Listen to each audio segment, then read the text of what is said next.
पूरे विश्व में भारत का के अंदर जो चल रहा है, जो डेमोक्रेसी को खत्म करने का प्रयत्न किया जा रहा है, उसकी चर्चा हो रही है। आज जर्मनी का भी प्रेस कॉन्फ्रेंस देखा हमने, कई सारे देशों का देखा। आज भारत देख पा रहा है कि डेमोक्रेसी को खत्म करने का जो प्रयत्न चल रहा है मोदी जी के द्वारा, इसकी साक्षी पूरा भारत है। और हम सबको एक साथ अरविंद जी के साथ लगना पड़ेगा अगर देश को बचाना है, अगर संविधान को बचाना है। जी, क्या कहा गया है ऑर्डर में, जिस तरीके से मनी ट्रेल की भी बात की गई है? ना मनी है। सितंबर 2023 का कोई एक इन्होंने रचा हुआ मनोहर कहानियाँ, उसी को बार बार रिपीट करते हैं। एक 21 को मारो पीटो, बना लो गवाह, उससे जो मर्जी बुलवा लो, और कुछ नहीं इनके पास।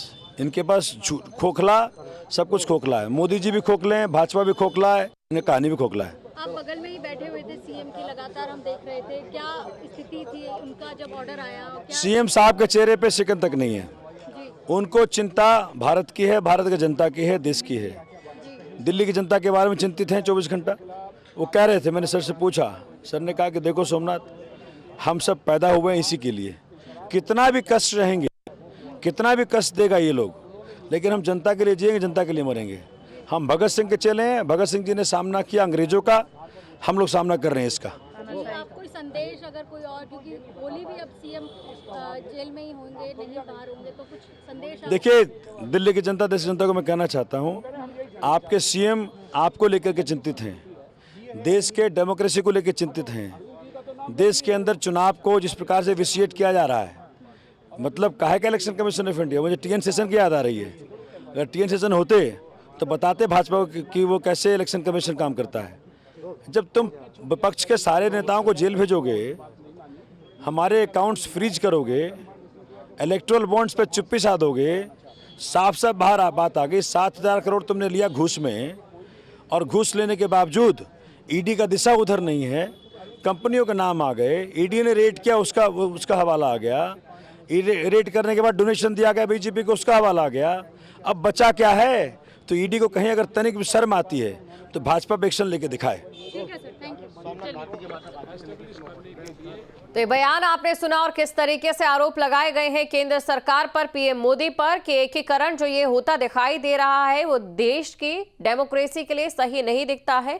अमित चौधरी हमारे साथ बने हुए, और अमित, इसी सवाल पर मैं आना चाह रही थी।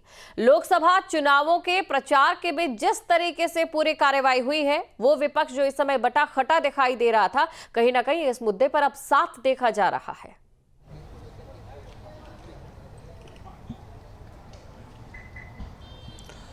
बिल्कुल दीपसा, देखा इसी को लेकर आज INDIA की एक टीम जो है वो चुनाव आयोग भी पहुंची थी, और उन्होंने कहा कि देखिए अभी आदर्श आचार संहिता लग गया है, और उसके बाद मुख्यमंत्री अरविंद केजरीवाल की गिरफ्तारी बिल्कुल इस चीज़ को दर्शा रही है कि कहीं ना कहीं राजनीतिक से प्रेरित होकर ये तमाम तरीके की चीज़ें की जा रही है। तो INDA गठबंधन की एक डेलीगेशन बाकायदा चुनाव आयोग पहुंची थी आज, और देखिए जो मुख्यमंत्री अरविंद केजरीवाल, आम आदमी पार्टी है, उसने बजाबते रोड मैप तैयार कर लिया है 26 तारीख तक। उन्होंने कहा कि होली का जो मिलन समारोह वो स्थगित कर दिया गया है, वो आम आदमी पार्टी नहीं मनाने जा रहे हैं इसके। और कल 10 बजे उन्होंने ITO पर एक प्रोग्राम किया है, जिसमें सभी जो INDA गठबंधन के नेता हैं एक जगह पहुंचेंगे और वहां पर विरोध प्रदर्शन जताया जाएगा। 26 को 10 बजे तय किया गया है कि दिल्ली जो है वो प्रधानमंत्री का आवास जो है 7RCR, वो उसका घेराव करेगी। तो ये तमाम तरीके का रोड मैप जो है वो आम आदमी पार्टी का तैयार है, और इसमें INDA गठबंधन का भी पूरी तरीके से इनको सहयोग मिल रहा है।